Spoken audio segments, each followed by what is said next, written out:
Hi hello welcome back to ஜெடிக்கு kitchen. இன்றைக்கி ரொம்ப சூப்பரான உளுந்தங்கஞ்சி எப்படி பண்ணலான்னு பார்க்கலாம். அது ரொம்ப டேஸ்ட்டாக இருக்கும், ரொம்ப ஹெல்த்தியானது கூட. நீங்களும் ஒரு தடவை இந்த மாதிரி ட்ரை பண்ணி பாருங்கள். நான் அதுக்காக ஒரு பேனில் 1 ஸ்பூன் மட்டும் நெய் ஆட் பண்ணிக்கிறேன். ஒரு 2 முந்திரி பருப்பு இந்த மாதிரி சின்னதாக கட் பண்ணி வச்சுருக்கேன். 2 பாதாம் பருப்பு இந்த மாதிரி சின்னதாக கட் பண்ணி ஆட் பண்ணிக்கோங்க. ஒரு 2 ஸ்பூன் மட்டும் தேங்காய் பூ துருவி வச்சுருக்கேன், அதையும் உள்ள ஆட் பண்ணிக்கிறேன். நீங்கள் துருவி கூட ஆட் பண்ணிக்கலாம், இல்லை மிக்சியில் அரைச்சி ஆட் பண்ணிக்கலாம். நெய்யில் அதை கொஞ்சம் நல்லா வறுத்து விட்டுக்கோங்க. நல்லா வறுபட்டதுக்கு அப்புறமா அதை ஒரு பிளேட்டுக்கு மாற்றிக்கோங்க. ஒரு 1/4 கப் அளவு உளுந்து எடுத்திருக்கேன். நீங்கள் கருப்பு உளுந்து, வெள்ளை உளுந்து, எந்த உளுந்துனாலும் யூஸ் பண்ணிக்கலாம். உளுந்தை கொஞ்சம் நல்லா வறுத்து விட்டுக்கோங்க. நான் உளுந்து கொஞ்சம் வறுபட்டதுக்கு அப்புறமா அது கூட 1 ஸ்பூன் அளவு நான் சாப்பாட்டு அரிசி உள்ள ஆட் பண்ணிக்கிறேன். உளுந்து அரிசி நல்லா வறுபடுற வரைக்கும் நல்லா வறுத்துக்கோங்க. எனக்கு இப்போ உளுந்து நல்லா கோல்டன் ப்ரௌன் ஆகிட்டு அரிசியை நல்லா பொரிஞ்சிட்டு நான் அதை ஒரு பிளேட்டுக்கு மாற்றி நல்லா ஆற வச்சுக்கிறேன்.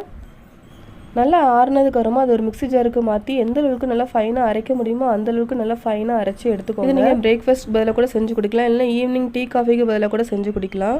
நான் இந்த மாதிரி நல்லா ஃபைனாக அரைச்சி எடுத்துக்கிட்டேன். நான் இப்போ ஒரு 3/4 கப் அளவு வெல்லம் எடுத்திருக்கேன். ஒரு 1/2 கப்பு தண்ணி சேர்த்து நல்லா கரைச்சி எடுத்துக்கோங்க வெல்லத்தை. இப்போ நான் அரைச்சி வச்சுருக்க உளுந்த ஒரு பவுலில் மாற்றி அது கூட 1 கப் அளவு தண்ணி சேர்த்து எந்த விதமான கட்டிகளும் இல்லாத மாதிரி நல்லா கரைச்சி எடுத்துக்கோங்க.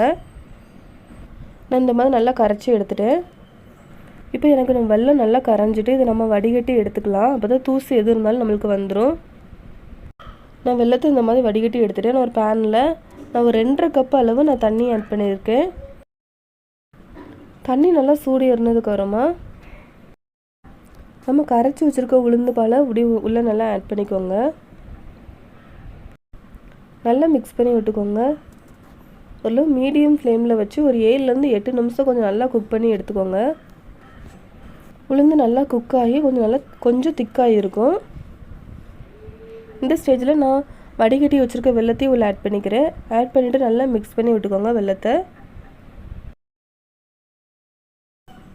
வெல்லம் நல்லா மிக்ஸ் ஆகிட்டு நான் இந்த ஸ்டேஜில் இந்த சின்ன கப்புக்கு 3/4 கப் அளவு தேங்காய் துருவி வச்சுருக்கேன், அதையும் உள்ள ஆட் பண்ணிக்கிறேன். தேங்காய் ஆட் பண்ணோம்னா இது நல்லா டேஸ்ட் ரொம்ப நல்லா ரிச்சாக இருக்கும்.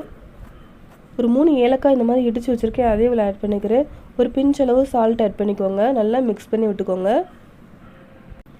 நம்ம ஃபஸ்ட்டே வறுத்து வச்சுருக்க முந்திரி பாதாமே உள்ளே ஆட் பண்ணிக்கலாம். பாதி மட்டும் உள்ளே ஆட் பண்ணிக்கோங்க. மிச்சம் பாதி நம்ம கடைசியாக உள்ளே ஆட் பண்ணிக்கலாம். நல்லா மிக்ஸ் பண்ணி விட்டுக்கோங்க. இந்த மாதிரி சர்வ் பண்ணிக்கோங்க. அது குழந்தைங்கள்லேருந்து பெரியவங்க வரை ரொம்ப விரும்பி சாப்பிடுவாங்க. ரொம்ப டேஸ்ட்டாக இருக்கும். பிரேக்ஃபாஸ்ட்டுக்கு சாப்பிட்டிங்கனாலும் நல்லா ஃபில்லிங்காக இருக்கும். 1 கப்பு குடித்தாலே போதும். நீங்களும் ட்ரை பண்ணி பார்த்துட்டு உங்களுடைய ஃபீட்பேக்கை ஷேர் பண்ணுங்கள்.